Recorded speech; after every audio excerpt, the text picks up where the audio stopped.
Hello बच्चों, आइए प्रश्न को देखते हैं। अंकों 1, 2, 3, 4, 5 से बनी सभी 5 अंकों वाली संख्याओं का योग जिसमें किसी भी अंक की पुनरावृत्ति न हो निम्न है। और यहाँ पे 4 विकल्प दे रखे हैं। चारों विकल्पों में जो सही विकल्प होने वाला है उसका चयन करना है।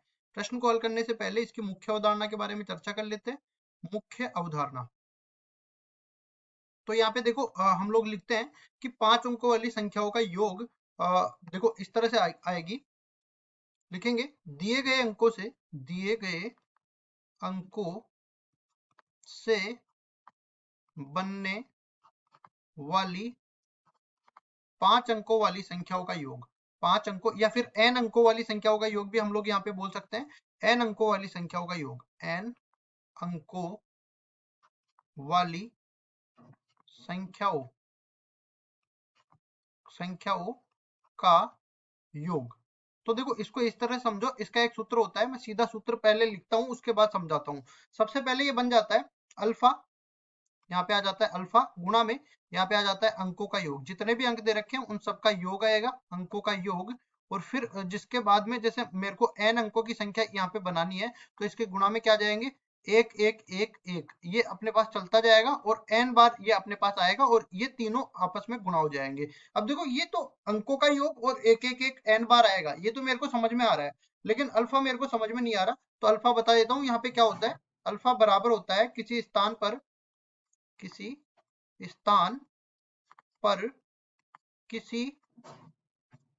अंक के आने के तरीकों की संख्या।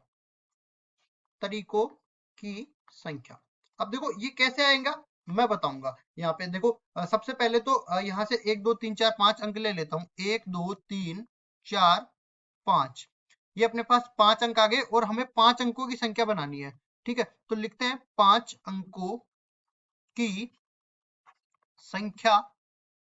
5 अंकों की संख्या के लिए 5 अंकों की संख्या के लिए क्या होगा, सबसे पहले तो इन सबको योग करना पड़ेगा। तो लिखेंगे अंकों का योग। अंकों का योग किसके बराबर आ जाएगा, 1 + 2 + 3 + 4 + 5, 5 4 9, 9 और 3 12, 12 और 3 15, तो ये आ गया 15 के बराबर।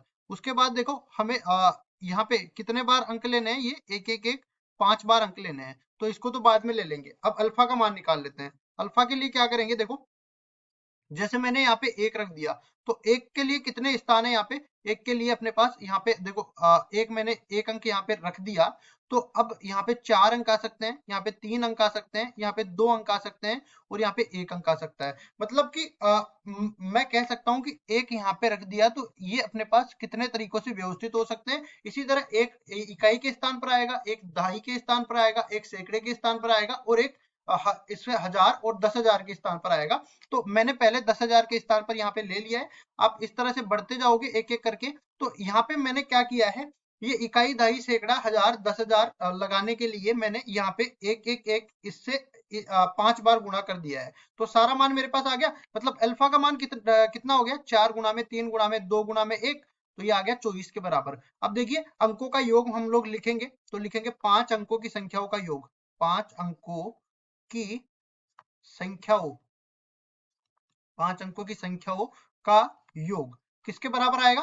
देखो हम लोग यहाँ पे सीधा सा सूत्र यहाँ पे लगा देते हैं। 24 अल्फा का मान आ गया और अंकों का योग कितना आ गया, 15 के बराबर। और एक एक एक कितनी बार लेना है, 5 बार लेना है, क्योंकि 5 अंकों की संख्या दी है, 5 बार ले लिया। तो कुल मिला के अपने पास ये कितना आ गया, देखो 24 को 15 से गुणा करेंगे तो 360 आ जाएगा और 360 को एक एक एक 5 बार गुणा करेंगे 11,111 से, तो ये अपने पास कितना बन जाएगा, 39,99,960।